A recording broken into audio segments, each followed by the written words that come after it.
Hi, I'm Jayant here in Sunnyside School in Chennai.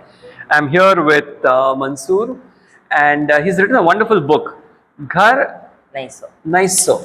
This is really amazing book that he's written. So, Mansoor, tell the viewers what is the gist of this book. So this book is actually about a 14-year-old boy living.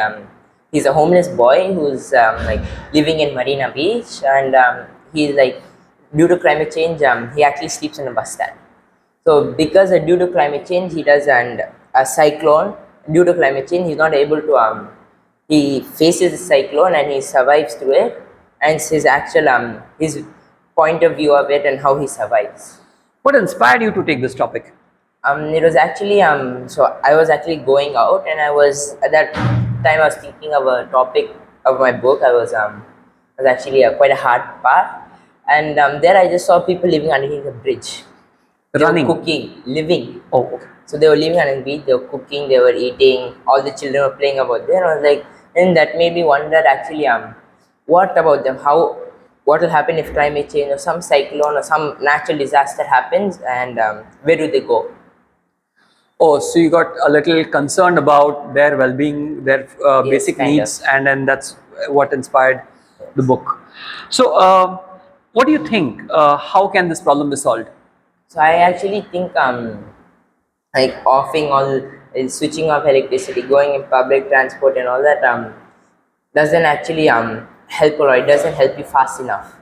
Okay, So it doesn't help you fast enough, and so I actually think that people should actually reduce on their if you see a modernization and development in the name China, USA. China makes actually around like 27 of the global greenhouse gases. China makes. US is like second behind it. Most of the big countries, the most developed countries, make the most greenhouse gases. So if they reduce it, if they go for more sustainable choices, then I think more than half of the problems in the earth, I think, will go. oh, so what is your message to everyone who's listening to this video? What is it that they should do to contribute to combat this problem? I think more like you should of course switch off your electricity, fans and all of that. But I also think that people should actually more pressurize the government for more sustainable ways of modernizing the country, if they are like and going for like people their choices of their eating, wastage of food, small stuff and big stuff. The altogether contributes like more factories, more people. It's all comes to wastage, because the more waste it is, the more things people make, more factories you need. The more factories means more coal.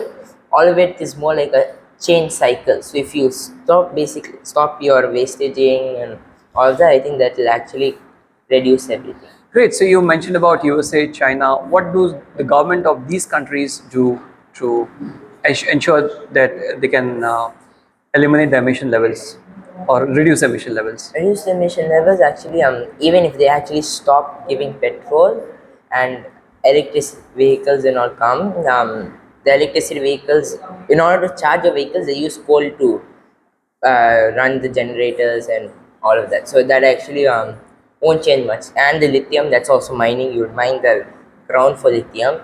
So I think this say this similar, is same actually.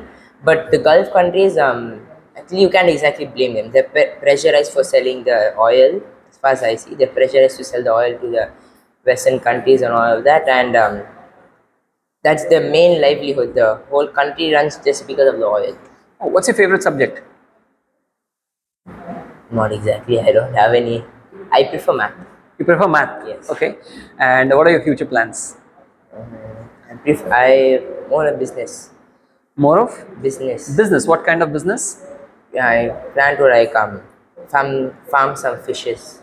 Oh, and, fish, and sell fishes. them in the market. So, if you say start a successful fishery business, how would you make it sustainable so that it doesn't impact the climate negatively? Recycling. Uh-huh. It's planned like old fridges. The box inside. It's quite good for actually storing fishes and all. Not storing, like keeping fish live. Actual habitat you can make it inside there, and you can that's not, it doesn't take up much space and all of that, and you don't have, it's not like, it's quite actually more sustainable than normal businesses. Okay. Recycling you can do, you can what else, not much, I don't know much Great. I about think it. yeah, I'm Still sure as thinking you about go it, on, you'll yes. explore more ways of doing this. So, what is your message to the viewers? How can they combat climate change? Yeah, I think people should reduce their impact, their they should stop the wastages basically. Altogether, they should stop wasting. Wasting and maybe over consuming. Yeah, over consuming, more like more like kind of like greed. Right. Stopping when you need to stop, and your wants and stuff like that. Great. Thank you very much, Mansoor. It was really nice talking to you. Thank you. Thanks. Thank you.